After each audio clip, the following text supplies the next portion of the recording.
Welcome to Follow Your Joy podcast, where intuition is the doorway to your elevated creativity, more joy, and prosperity.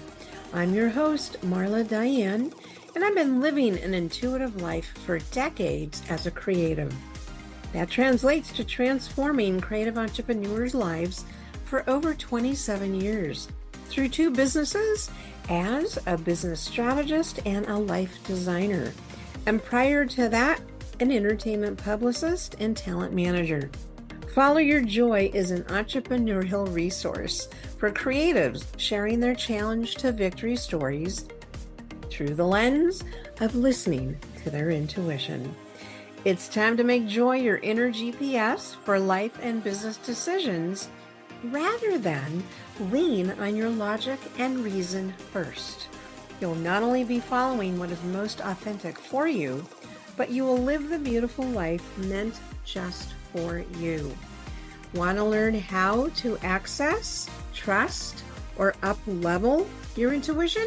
Join me in the conversation to find out how. Well, hello, creatives. Here we are, and the year has already started. But boy, are we on a topic that I love. The topic of creativity is near and dear to my heart, as I've been working and serving creatives, as some of you that have been with me know. Those of you that are new, this will be good to have this info. And then as I've been working with and serving creatives my whole adult life in both of my careers. So for 22 years, prior to the coaching and the mentoring, I monetized my love of writing and culture and the arts and entertainment and journalism, right? My degree in journalism as an entertainment publicist in Hollywood. So I was surrounded by creatives, right? I built personal brands and secured media, coverage for celebrities and visual and performing artists, with a few agencies in LA and Hollywood, and then on my own, in my own home for 13 years as I raised my son, who's now 34. And for about 13 of those 22 years, I did this out of my home and loved it even more. So I brought my expertise home, and I was able to express myself and my creativity in so many ways, right, in that career. And I come from deep creative roots in my family, who are all creatives, right? They're all creatives. They're screenwriters, authors, costume designers, theater, film directors, musicians, chefs, right, you get it. And this is my immediate family, okay? And I'm a big advocate of mentoring youth, which I've done for a few decades, including my son's middle school career day way back in the day when he was 13. And I was one of the guest parents, and I talked about my entertainment career to all these little, 10, 11, 13-year-olds, and I loved it. But to say, that I'm excited about it, I'm a big advocate. And I've also, have been since 2014, I've been mentoring San Diego State senior and grad students, mostly women, one a semester, because I'm in their Aztec mentorship program, and they choose somebody that they feel could, help them get prepared for the real world once they graduate. And so youth, mentorship, creativity, you will understand why I said a big yes to our guests today. So to say again, I'm excited to bring them on is, and impart the wisdom and love of creativity, it's an understatement for sure. And even more, their passion lies with the importance of nurturing creativity in the hearts of youth. And that's where our creative impact begins. It's in childhood, right? That's where the imprints happen. So for those of you who are parents, grandparents, relatives of young ones, or you just love this type of inspiration for yourself, you will enjoy this conversation. So I want to give a very warm welcome to Miss Sheila Grantham and Vivi Goh of Adventures to Dreams Enrichment nonprofit. And welcome to Follow Your Joy. Yeah. Thank you for having us. Very, very welcome. Absolutely. Thank you for being here. So before we dive into our conversation and your story and all that exciting stuff we get to hear, is I want to give you a proper introduction. Okay. So Miss Sheila is a lifelong educator, everyone. She's a Believe-In native of Los Angeles. You were raised here in LA, and she's the founder and executive director of Adventures to Dreams Enrichment. Okay. She's a former preschool owner, director, early childhood educator, and mentor, and she brings her deep understanding of child development and hands-on learning to the organization, obviously. Adventures to Dreams offers free, you'll love this, this is so cool, free interactive enrichment programs in the setting of a garden. In the setting of a garden in Long Beach, inspiring youth to dream big and believe in their potential. I mean, really? Can I go? Right? She made this goal to provide children an outdoor space to learn about gardening and the earth. Ah, so close to my heart. The garden also serves the community by feeding them and providing groceries, and thanks to the LA Food Bank and other donations. She has a trademark philosophy. This is fun. Busy hands equals busy minds. And at the heart of every activity is this, helping children develop their creativity, a positive mindset, and the confidence to thrive academically and, of course, personally. Yeah. So I want to acknowledge you, Miss Sheila, for how vital this is and how all schools must have this in their curriculum, but they don't, which is the big gap that you are trying to fill. And that is an amazing mission to have. That's for sure. Um, and how I actually met and was approached was Sheila's social media team reached out to me on Instagram because they heard the episode. Those of you may have heard it. Lori Gray, the owner of Lori's Pie Bar in Long Beach, which is phenomenal. Go listen to it. It was, I think, back in May. It was several episodes ago. She listened to that interview, and that social media team member, by the way, Christina, we're shouting out to you. Thank you for doing that. She reached out to me. She says, "Oh my gosh, can I talk to you about having Miss Sheila on your podcast?" I went, well, send me some info and then we'll see. So I'm thrilled. I'm thrilled you're here. I'm thrilled Christina did her job, and she was fabulous at getting all the pieces together for you. So give us, Miss Sheila, give us some of the highlights of how you arrived at Adventures to Dreams, okay, as your life work. And just do a story, little story. That's all. It doesn't have to be a long one. I would say I've always had a yearning, a desire to want to teach kids, but teach them in a way that their hands and their minds are working at the same time. Yeah. So in this case, Adventures to Dreams came to me during my last round of chemotherapy in 2015. Mm-hmm. And I, again, I do role play with my kids in the classroom. So I would sit on the carpet and they would take my chair. And I would ask the questions and they would answer the questions. So this particular day, I asked them what they did on the weekends. And they expressed to me they did not go outside, the dangers. They watched TV all day. And myself as a kid growing up, I really could not even that concept just went right over my head because I didn't experience that as a kid growing up. I was always outside.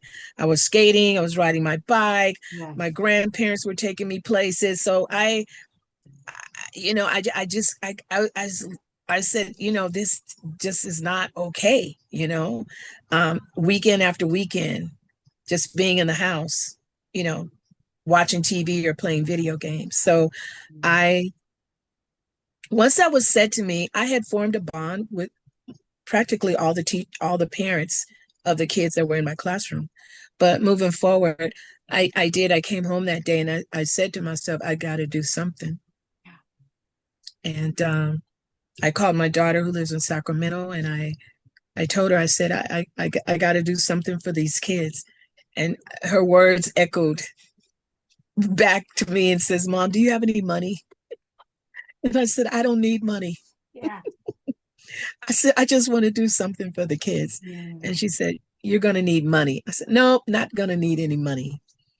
Um, but the parents agreed for me to pick the kids up and I did. I started taking them outside of where they lived, which was the Imperial Courts projects in Los Angeles off of Imperial Highway in Alameda. Mhm.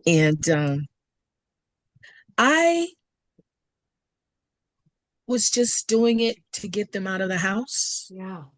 Didn't want what is happening right now with Adventures to Dreams Enrichment. It was no name to it. I just wanted to get them out of the Yeah. house so Oh, they could see outside of where they culture. live. Yeah. Where did you take them? I took them to a lot of museums in Los Angeles. Nice. They were able to visit the tar pits. I took them there. And I took them to the exposition museum. They might call they call it the now they call it the Museum of Science or Science. I think it's the Museum of Science now. Yeah. But I took them there, and Mhm. eventually I said, you know, what else can I do? And I started taking them to parks. Mm. And because I live in Long Beach, I said, you know, I need to take them to Long Beach where I live and all the beautiful parks here. So I started doing that. And I was picking them up. I was in a Kia Soul and I had like maybe six kids in my All packed car. in a Kia Soul. Okay. So that's what I did. I did it and I enjoyed it. And they all seemed to, I would pack lunches. I'd go buy lunch meat and I'd pack lunches and I put chips in it and little juice drinks and Oh, that's what we would have for lunch. And it was very simple. It was just something I thought I needed to do. I just felt the need and the urge to do that. yes, absolutely. And so prior to that, you were how long in child development and teaching and a preschool director? Uh oh, maybe at that time I actually started my own in 2001. I started my own childcare program in my home. Okay. And again, my brain was saying I need to do more. So I developed my own curriculum, my own reading curriculum, and I taught kids how to read. Oh, for goodness sakes. And they started at 3. Most of them were 3, maybe 3 or 3.5, but I started teaching them how to read. And the great part about that, when they all started kindergarten, a lot of them were already reading on a first grade level from the curriculum I had presented to them when they were just 3 and 3.5 years old. Oh, terrific.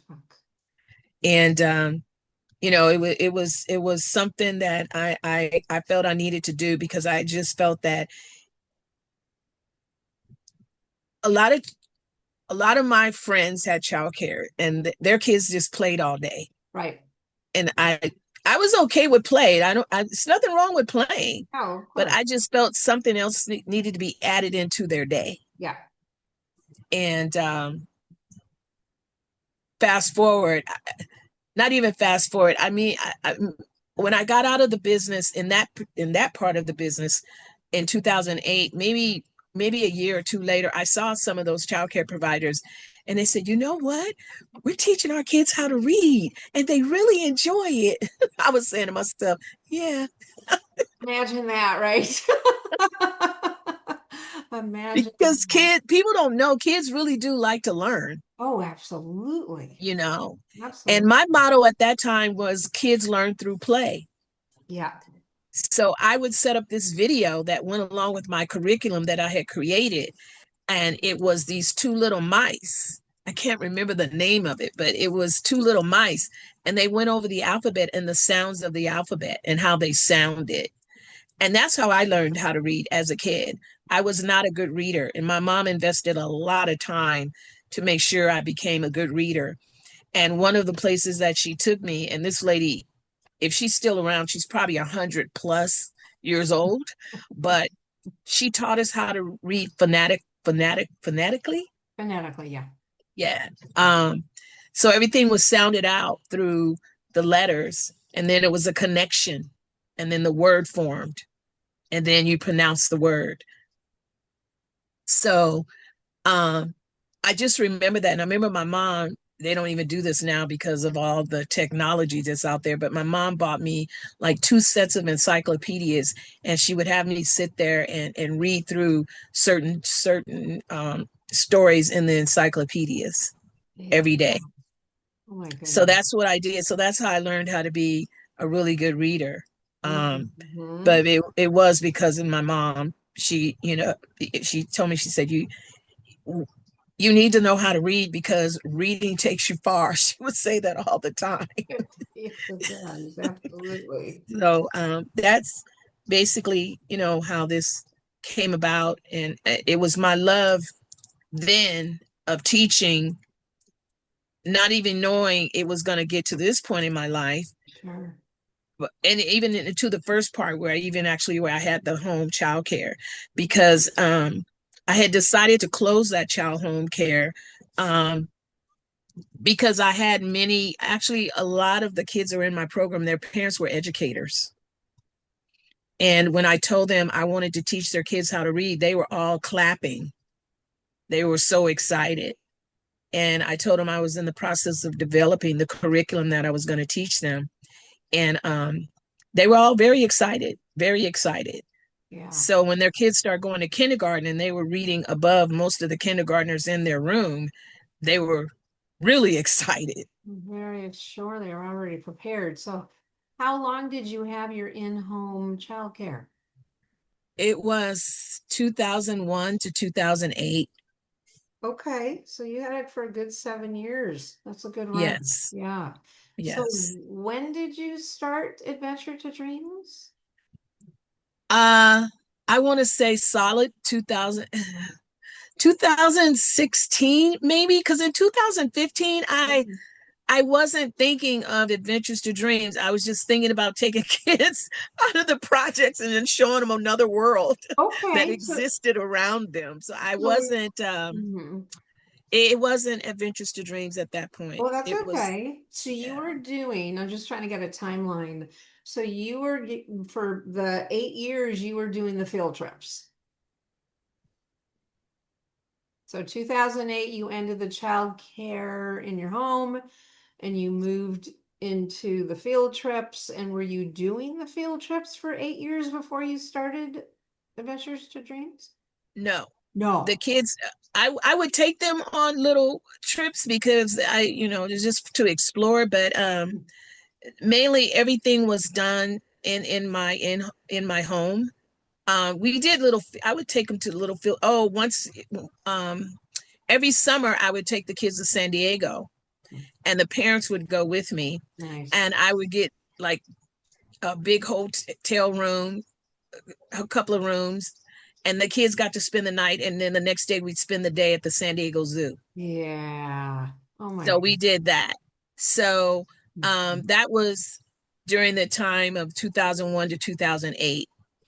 And then after that, I needed to finish school, because when I first started school, I was not. I was when I started college. Actually, I was pregnant, and I finished, and Then I had to get a job because now I'm a single mom. Yes, gotcha. So I worked for Kaiser for 14 and a half years. Okay, very good. But the whole time I was at Kaiser, all I thought about was teaching. Oh yeah, absolutely. So Um, between 2008 and 2016, that's the timeline I'm trying to fill in here. okay. You were finishing up school, you were working at Yes. Kaiser, were you still taking the kids on field trips too between that No, I time? took a break after I Okay. closed my child care in my home. I Okay. took a break because I needed to. Sure. And actually, during that time, I was diagnosed with breast cancer for the first time. I'm a two-time breast cancer survivor. Ah, So in 2004, 2003, I was diagnosed with breast cancer the first time. well, that's interesting. You know, we were talking before we got on here. That was the year I had breast cancer too. Yes, Oh my goodness, the same time. yes. Oh, And during that time, um, I had a, I must say, I want to say this because whoever hears this, I want them to know that it's okay to be afraid. Um, when I first found out I had breast cancer in 2003, I was very afraid. Actually, I didn't go, I felt the lump in my breast and I didn't even go to the doctor for almost 3 months later. I was hoping it'd go away. yeah. I It's was just scary. hoping every Mhm. night when I would feel Yep. in my right side, in my breast, I just would say, I hope this goes away. So the next night I laid down, it was still there. Yeah. And I just Yeah. I get it's okay to be in denial. It really is, Oh, yeah. because that's your feeling. That's what's inside of you, those I, feelings. And you're wondering, like you, no one, my mom and I mm, did a research of people in my family, and nobody had ever had cancer of any sort. It yeah. was just me. That was the same. Yeah. Same thing with what happened. I'm like, well, there's no history of cancer in my family. Why am I getting breast cancer? Right? It Yes, made no sense yes, at all. And I too I was just, as I shared, I was in denial the first week after diagnosis until I surrendered. Okay, God, use me. Oh, what's the gift and the challenge here? And it turned into a wonderful experience. But yeah, yes. And you know what? It brought me in a new place in my life. that's right. I got rid of a lot of junk that was in my life. Yep. Lots of junk. Amazing how Got that rid of goes. it. Unfortunately, it does take those types of scenarios to kind of wake us up, Mhm. have us shift and literally set good boundaries and reprioritize our lives. Yes. Yeah, And that's what I did. that's what I you did. reprioritized. I got a divorce. Yeah. It was just wonderful things happening. Well, it's true though. I mean, it's on the like I said, the gift and the challenge is that you got to clean up your life. Yeah. And gosh darn it, I mean, that's just the evolution of being a human, is sometimes it requires us getting to that point to wake up. Yes. It's just, it's kind of how life works. So you had it in 2003 and you said you had it a second time? The second time was 9 years later, after 2003. Um, I Now the breast cancer's in the left side. So it was 9 years after 2003 that I felt the lump again, Mm, and that was in 12. 2013, Yeah. 12, 13. Mhm. It was in 2013, and I remember that because this time my mom was very sick. She was very sick. I had never seen my mom in the hospital from the beginning of my life. Never Yeah. seen my mom in the hospital, never seen my mom sick, nothing. And now she's in the hospital. And it was time for my mammogram. It was that time of year when I was supposed to go for my mammogram. And she said to me, she said, "Have you taken your mammogram?" And I said, "No, but I'm going to do it." Um, and when I did, they sent me like this letter, and the first two lines said, "Congratulations, you're breast cancer free." So in my mind, I'm like, well, what is this lump in my left side? But my mom was sick, so my whole concentration was my mom. But my mom passed away that May of 2013. Mm-hmm. In June of 2013, I went, and that's when I was told that I had breast cancer again. So I Oh, did chemo from 2013 to 2015. 2 years. It's a Yes. long time. Yes. Yeah. Okay. So wow, you really filled up that 8 years. That was a lot going on in your life. Okay. Well, Yes. congratulations on obviously surviving twice breast cancer and coming Yes. from one breast cancer to another, bless your heart. Wow. Okay, shall we kind of go back to Adventure to Dreams? Sure. Thank you for filling in that timeline. So, okay, so 2016 comes. So um let's talk about following your joy. Okay, follow your joy being obviously the premise of the podcast. And it means those of you that are new, it's following your joy is not just a nice thing to do or a nice feeling, right? It's a life strategy, everybody. That's why I named it Follow Your Joy.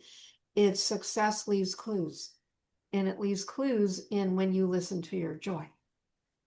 And that means doing that joy, however that joy needs to look, whether it's monetizing it so that it's your living, right? How you show up in the world, or maybe it's a passion or a hobby or whatever. In my case, since my world is about supporting and transforming the lives and businesses of entrepreneurs, I'm about my people following their joy in their vocation, in their business. If you're not enjoying and following your true joy in what you're doing in the world and getting financially rewarded for it, then what are you doing? Why are you doing it? How could you possibly exchange your beautiful energy and your passion and your time and your emotions into something that does not align with your joy just because it pays the bills? Please don't do that. Yeah. Lord. And come talk to me. If you are, that's what I do to help you. Right. All right. I'm getting off on a tangent. I'm so passionate about it. So so follow your joy. Talk to us. And there's so many layers here, and you can just choose a few because what you're doing here is just phenomenal. In fact, I'm sending this to Oprah. I'm going to send this interview to Oprah and see where it lands because this You is, know what? I'm gonna, I need to say this. yeah, I see so many interviews of Oprah, just to name a few, um, interviewing people, but there are always people in the entertainment field. It's, and I always say, why they don't just interview everyday people? We everyday have people. stories to tell. That's right. We have something to say. We have something to share with the rest of the world. But it's always entertainers that they want to interview. I was looking at Jimmy Fallon the other night, and he just had, I mean, it is what it is, but it's like there's everyday people out there making a difference, Yeah. and you don't know if what they say might help somebody else that's in your audience or Yeah. on TV. But I just wonder why they just, Yeah. what's the difference between me and an entertainer other than they have a whole lot of money?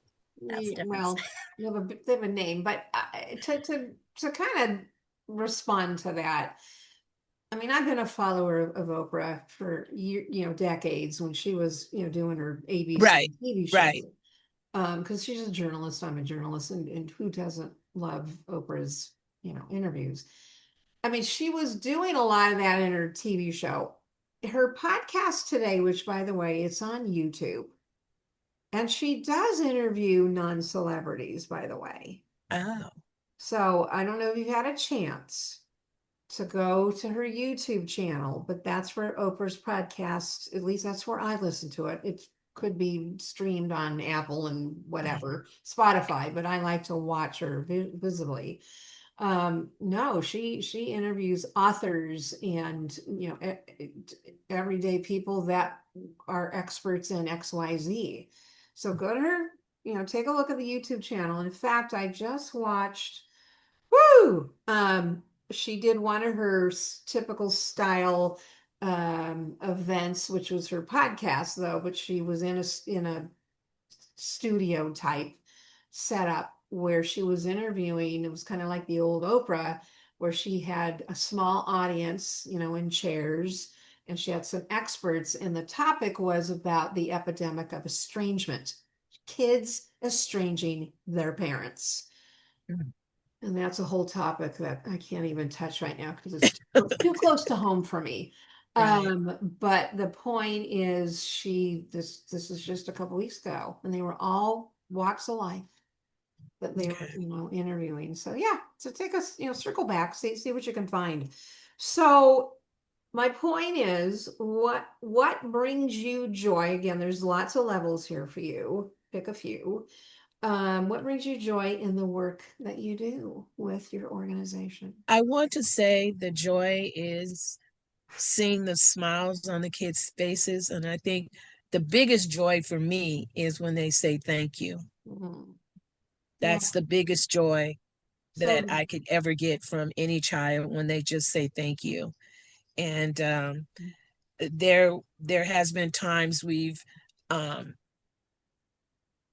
given them gifts, like our gift giveaway that we're getting ready to have in a week. mhm. Um, and they send me pictures with their clothes or their shoes or their socks, and they're on their way to school, and their parents take a picture and they send it to me. That brings me joy, Yeah. because then it lets me know that I what I'm doing is a good thing. It's a Yeah. good thing. Yeah. Do they And ever just walk up to you, like either at the garden or wherever? Do they just like, oh, thank you for what you're doing? I mean, what are I some have had that examples? happen. I have had that happen. Yes, I have. um I they all a lot of the kids want to give me hugs. I was just gonna So say, I bet they walk up and hug your leg. I do get hugs from the Right? kids. They come up and they, because they're so small, and they hug and they hug the leg. Thank you. Right? So yes, I do get that. That definitely brings me joy. And like I said, the biggest joy is just the words thank you, Mm, you know. hmm. And From them I and their parents? huh? What did you say? I'm sorry. From them and their parents? Yes, Yeah. yes. We had the parents talk about, just the kids wanting to come here. Yeah. So great. We do a free art and science camp every July. Hmm. And Hmm. the kids, the parents say they're up before them, ready to go to come to the garden. Yeah. So that brings me joy when they want to come back. We have over 40 raised garden beds growing food here. And it's food planted by a lot of these youth that come here, and they get to take this food home. So the joy is seeing them pull the carrots up, and actually in next week they're going to be digging for potatoes. So we're going to dump out this big bag, and they're going to dive in and get all these potatoes and take them home. Mm. So that brings me joy just to see them interacting and smiles on their faces. But again, the biggest is the thank you. Thank yous. Yeah. So two things then. This is a good, segue to asking about the programs. Before you explain what the enrichment programs are, tell us, Vivi, what is Vivi Goh's role in your life? Why is she here? Vivi and I, um, in 2016, In 2015, I was picking up the kids when I worked in Imperial Courts projects. And then I got the idea about Adventures to Dreams in 2016. And at that time, someone from California State University, Long Beach, reached out to me and was talking to me about, they wanted me to come to their classroom and talk to the students about what I did in the garden. And I did. And then they started telling other organizations at CSUOB. And in 2017, Vivi was part of one of the organizations that came to the garden. And her role has been phenomenal. It's been a joy. There's been tears. There's been lots of laughter and many hugs. But she came into my life in 2017. And at that time, she was attending CSULB. She was working on her bachelor's degree. And her role was kind of crazy because I still didn't think, I just was not envisioning what it is now, Adventures to Dreams. I just was still just trying to engage kids. I wasn't looking for a business aspect of it, if that makes sense. I just wanted kids to enjoy life. You didn't have a structure. If there wasn't a structure, there wasn't a container, it was just you enjoying. So I'm assuming, sounds like to me, is that Vivi, you've been kind of the right-hand person all along the way. I'm looking at you like I'm not sure if I'm supposed to say that or not. Yeah, speak. Yeah, it's fine. I mean, Yeah. right? You're kind of the support to Miss Sheila and her what she's doing, and is that right? Yeah, I think let's go back to that comment that Miss Sheila mentioned with her daughter. And so her daughter had mentioned, Mom, do you have any money for this? Like, And I so don't this need money.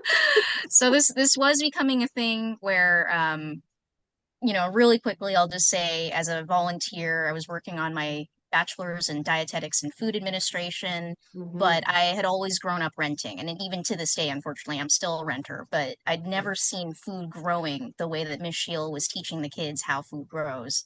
So I dug up sweet potatoes for the first time in my life on that October 2017, and I've been with her ever since.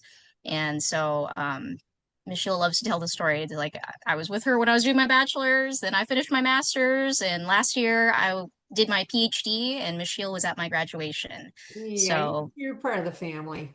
so Yeah, yes, part of the family. absolutely. Oh, Yeah, Miss Sheila takes care of me. But in beautiful. turn, to go back to that comment about the money, there was a time where, I mean, I was volunteering pretty much every time Miss Sheila had an event. I would call her, "Are we meeting today?" And so she was renting two 10 by 10 garden plots at the time, not the space that I just showed you around with my laptop. So this is before we were at our current 10,000 square foot space. But there was a time where I think I had called her and I heard that maybe we weren't going to be doing this anymore because of the issue of the money. And it was a lot. Michelle was picking up the kids. Yeah. She was actually paying for Ubers as well because the Kia Soul could only fit so many children. Yeah. So, she was actually paying for Uber transportation to have the kids or parents picked up. And it was a lot of food, activities. Sheila was doing it all by herself out of her very own pocket. And so one day I really wanted to come and volunteer. And then she told me that we might not be meeting anymore after this. And that was around 2018. And I remember that very clearly because by that time, I did just start with my grad school program. And so this is at UC Irvine. So University of California, Irvine has a seed grant program for supporting, it's very broad, supporting any idea that a UCI student might have to support the community in some way. Yeah. And so it was basically we applied for that grant. It was $3,000, but that was enough to get us going again, for Miss Sheila to start buying supplies again and helping the kids. And from that $3,000, that seed grant really was planting the seed for us to continue with our grant writing that Miss Sheila now still does today. She really is amazing because not only is she the founder and the executive director, but she's also the person, writing these grants and trying to secure funding for the organization. We write the grants together. Yeah, I get that. I get that's the partnership there. Wow. Okay. What a blessing you guys are to each other. What a blessing. That is terrific. So, all right. So share with us then, and please jump in, Vivi. You know this is just as good as, Miss Sheila. Tell us about then the enrichment programs. You've got a garden, you've got 40, raised beds. I mean, what are you doing with these kids? They went so to get where we are right now. Yeah. We started again what Vivi was saying earlier. We actually had a garden space with 2 10-by-10 plots, but what she forgot to say was we were sharing this garden space with 20 other gardeners. Oh God. Okay. It was a community garden. Yes. Yeah. We were renting. Yeah. Got it. Okay. And some of them weren't kid friendly. Oh. And so it became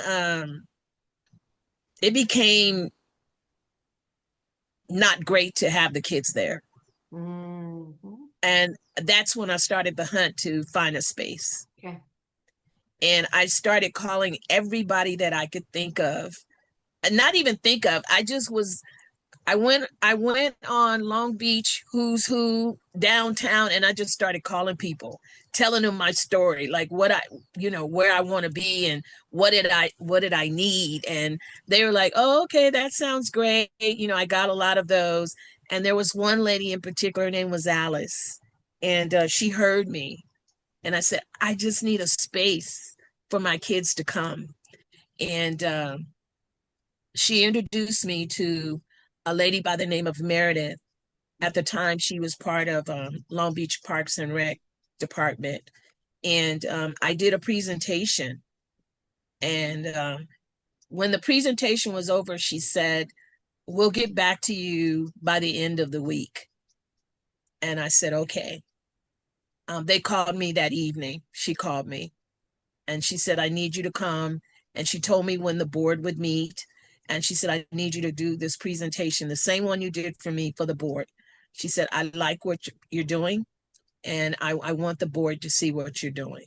Mm-hmm. So I had to go to many meetings with the board to just show them what I was doing. I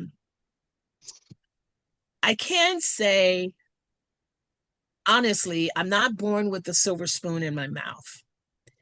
The color of my skin has been a lot of doors shut in my face. Not because I don't have a good idea. Mm-hmm. It's just because of the color of my skin. Vivi actually recognized that a couple of times.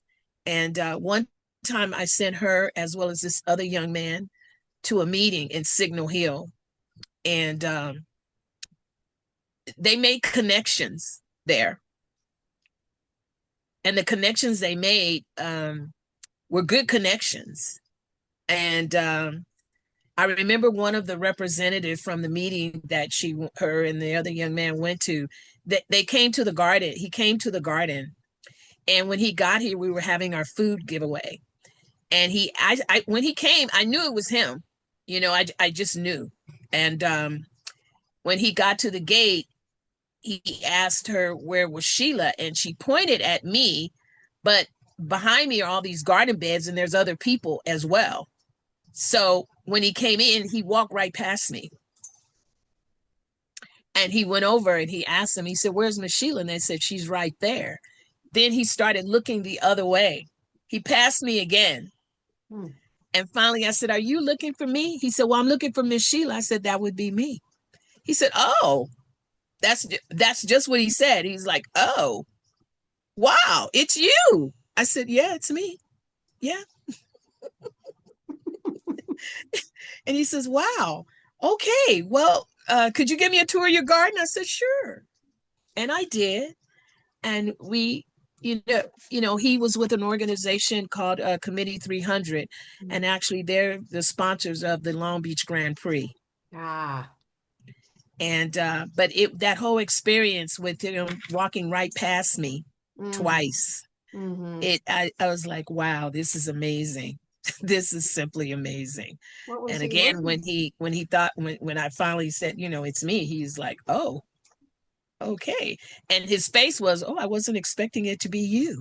Why not me? Well, Why not me? I mean, I know I'm sitting here going, well, what was he looking for? It's like, why was it a surprise opposed to, oh, cool, okay, you're Sheila. I mean, I don't understand.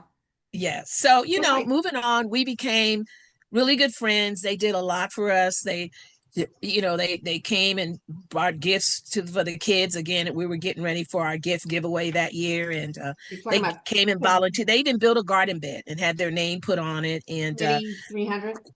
yes, Yeah. So yeah. they're big So sponsors, is what you're saying. yes, Yeah. yes.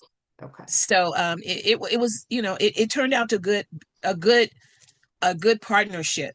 Very Fabulous. good. And to this day, he still sends me emails to Oh, little text messages. Miss Sheila, this is what we're doing now. And, that's so I appreciate that, okay. and he always used to say to me, Miss Sheila, I want you to know this is your ministry. Yeah, He it said, is. whenever I tell anybody about you in this garden, I say, it's her ministry. It is. It's Yeah. exactly what it is. Yeah. So tell us then in a shortened, kind of a shortened story because we need to kind of wrap this up. I still have a couple more questions to go. The programs, give us a feel, give the listeners a feel. What are these programs you're doing with the kids? You could do Vivi. Okay. Yeah. So our Good, thank programs, you. we have typically 2 Saturdays per month. We do hands-on gardening enrichment with the youth. And so this is for ages 5 to 17. We actually do have a lot of internships, so people get surprised when we give that range, that 5 to 17-year-old. But we actually do have a program that allows high schoolers to intern with us. We have a lot of college interns as well. Hmm. So there's a lot of opportunities, not just for the youth to come learn about. We had a beekeeper as a guest speaker very recently. Wow. We have all sorts of course, planting the seeds, learning what is in season, harvesting the food. That all goes back home to the family. So every single thing that we plant at our garden, is given back to the community. So that's our Saturday garden enrichment. We also do every third Friday of the month, we do our food giveaway with the Los Angeles Regional Food Bank. They supply all sorts of delicious groceries, and we make sure that that actually serves up to 700 community members, and it's growing. I mean, when we started, it was kind of close to 500 per month, and now it's up to 700 per month. Is who Um, you serve. yes, Who yeah, you serve community with. members that are coming, yeah, to cook the food. Okay, so is it the food from the garden? It's a mix. So we Right. do give away the food from our garden always, but Yeah. the LA Regional Food Bank supplements that with things like we were giving out turkeys recently for Thanksgiving. Gotcha. Yeah. Of course, they have staples like pasta, beans, rice, all the things that families need to make a meal. Very, very Um, good. Okay. and then I think the third category of thing that we do, we always have seasonal events. So, for example, we just mentioned the holiday gift giveaway that's every December. We also do a spring fling. So that's like essentially Easter egg hunt, but it's not, linked to Easter necessarily for families that don't necessarily celebrate that holiday. Mm-hmm. Um, we do that annual summer art camp. That's really kind of a big focal point for us. Excuse me, art and science. So we integrate both art and science together for the month of July. Um, yeah, so there's all sorts of seasonal events. Mm-hmm. If you go to www.adventurestodreams.org, you can go to our events, and that calendar is always updated. Right. So your signature event is the gardening every 2 Saturdays a month. That's the signature event. Or I should say I'm sorry, signature program. So is there a name for that program, the signature program?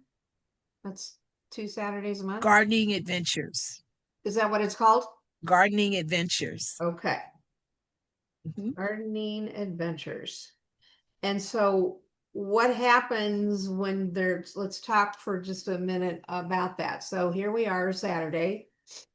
We're at Gardening Adventures program. What are the kids doing? What are they doing in those, boxes When and they first come in, they sign in. So they write their own names. I do not let the parents do it. I Woo! say, they're 5. They can write their name, and they're like, "Well, it's not readable." Yes, it's readable to me. Let them write their name. It's okay. Nice. So they sign in, and we generally because we're on such a large piece of land now, Mm, um it's a lot of open space. We have no trees here. yeah. So we have to set up pop-up tents and tables and benches and all of that. So that's before the kids arrive. So once they arrive, they sign in, and then we have different stations that they can go to. So one is always a gardening space. So they're learning about, herbs, flowers, they're getting their hands into the soil, planting seeds, growing more food here. And then we may have another section where it's just Legos, where they can go and just build and use their imaginations and build whatever they want. There's no real structure. We set up the activities and we let them go Sure. to the activities Yeah. of their choice. Good. We don't say, well, this is where you got to go now. This is where the Okay. only thing that I ask them to be involved in is the actual gardening. Yeah. And that's planting the seeds so they can take that food home. So Nice. they're okay with that. But after that, they want to do Legos. If they want to go build a car, a remote control car, or if Mm, they want to do art, they have a choice. yeah. We Very. have an air hockey table, so we set that up so they might even want to play air hockey with one of the friends that is here at the garden.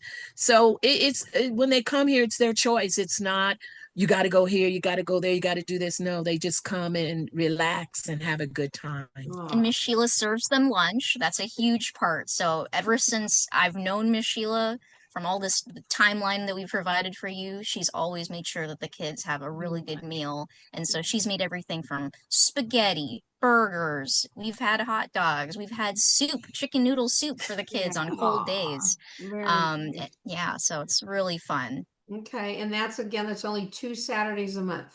Yes. Okay. Okay. Whew, very good. This is wow. I'm just kind of taking it in. Just taking it in. I just love this. So, okay. One more question before we kind of wrap it up. Since intuition is a big deal to my world and what I teach my entrepreneurs to how to use that God-given trait that they have and they're not using. Some are, some aren't, some are sometimes, etc. So, intuition, what I mean by that is, especially for women, is leading with their intuition first, not their logic and their practicality and their, right, all of that goes on in our beautiful brains. It's because intuition is from the neck down. It's in the body. It's not in the head, ever.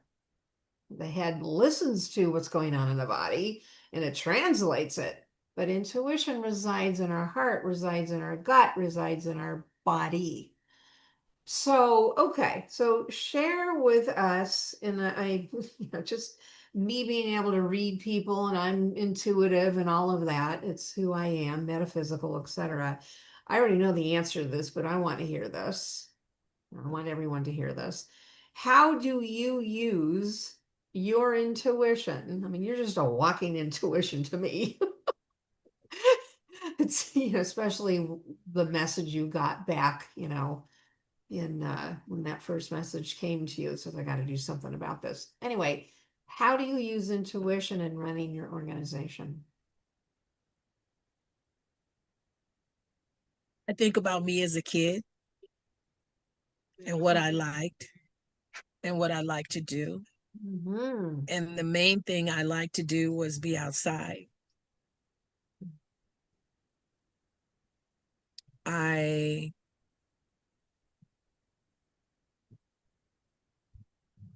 I think when kids are outside, they're the most active, and that's when their brain is more functionable. It is not functionable in a classroom, and teachers, well, I want to say a lot of educators get it, but I think the school district heads, they don't get it, but I don't think their brain functions to the full capacity in four walls. Agreed. Yeah. Yeah. I Okay. think my intuition says that kids need to be outside to get a better understanding of what they're being taught. So essentially, what it sounds like to me is the whole basis of what you're doing is intuition based. Is you're helping nurture their intuition, which by the way, and let me define this. The intuition has everything to do with creativity. Our creativity comes from our intuition. It doesn't come from our brain. Our brain helps put things together because it's linear and it's logical. But intuition, the core of intuition, the beauty of it is creativity and heart. Because when we live, and these are the things that I teach, the balance of the masculine, feminine, not gender, principles and energies, masculine, feminine energies.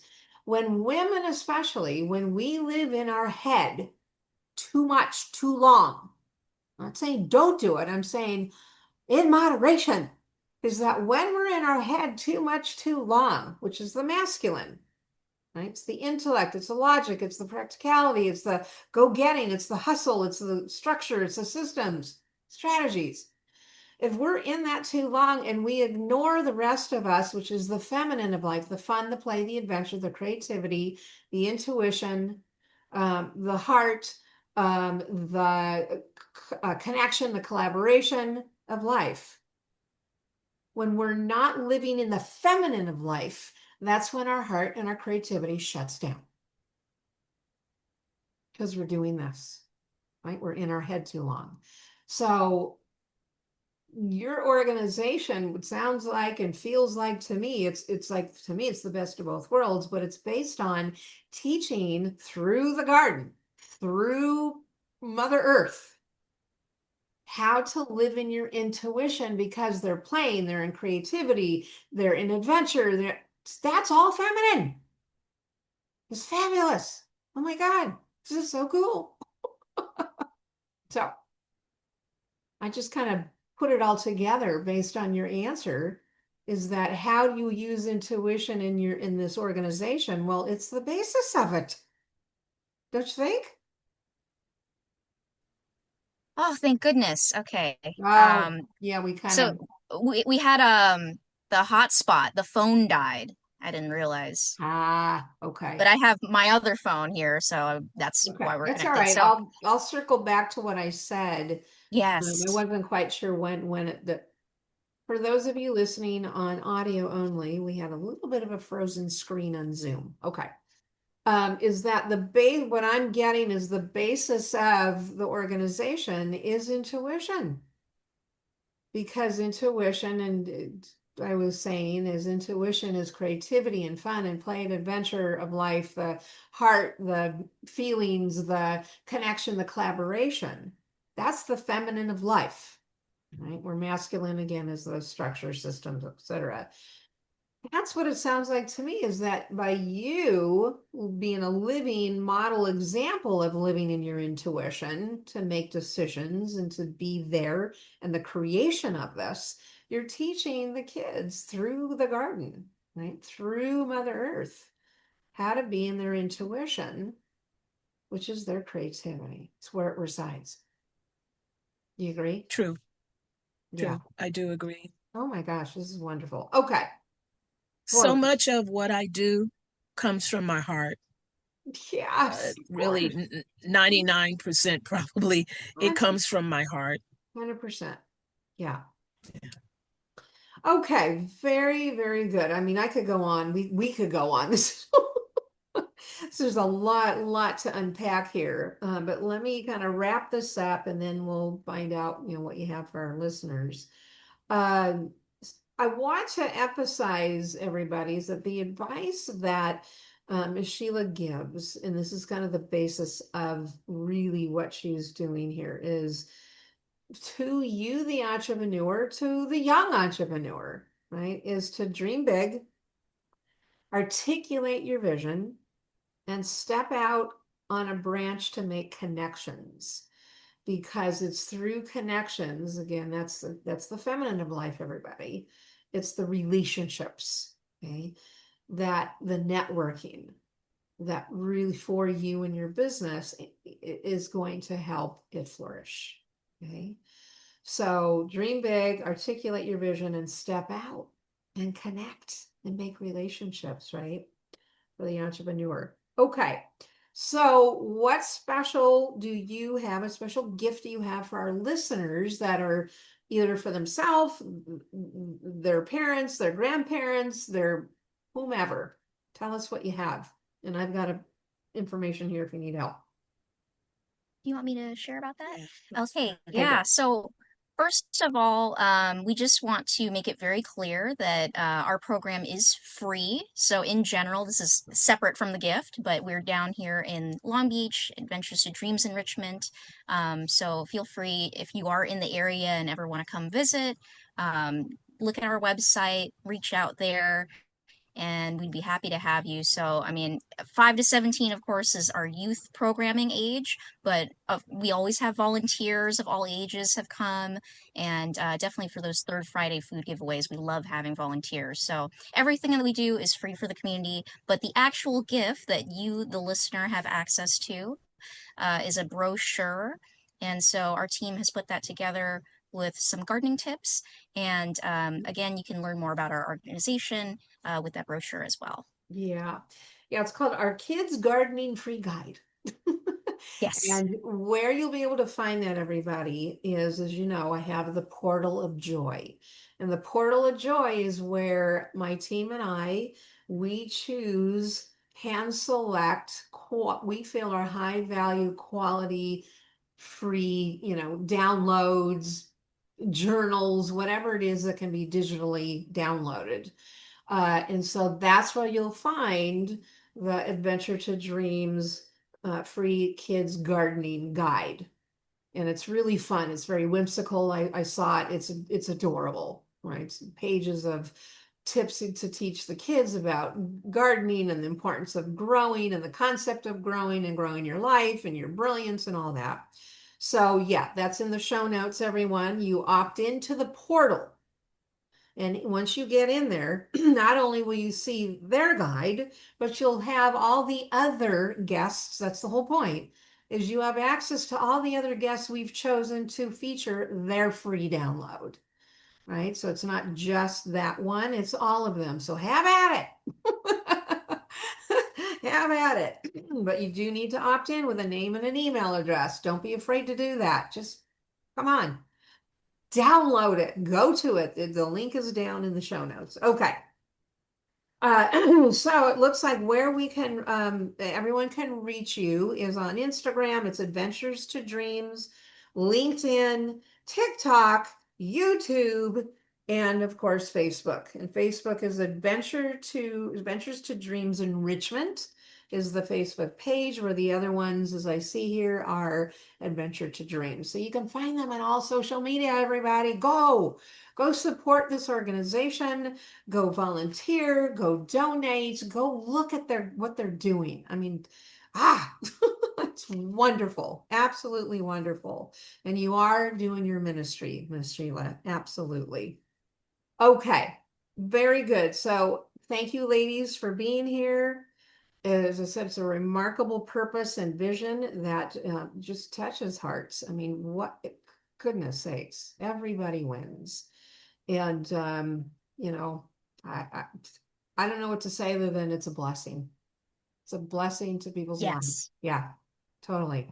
Okay. Thank you again, everybody. Please pass this episode on to your friends that have children, that have grandparents, you name it. Pass this episode on, would you? And let them listen to this. Okay. All right, everyone, you be well, be blessed, and we'll see you on the next episode. Take care. Bye-bye. Hey, thanks for listening. You can find more entrepreneurial stories and resources at marladiane.com. And while you're there, enjoy my free downloads to up-level your business and your life. And Instagram. It's my favorite place to hang out. Let's connect there. If you received inspiration from the episode, I'd sure appreciate a 5-star review on Apple and Spotify. Until next episode, take care.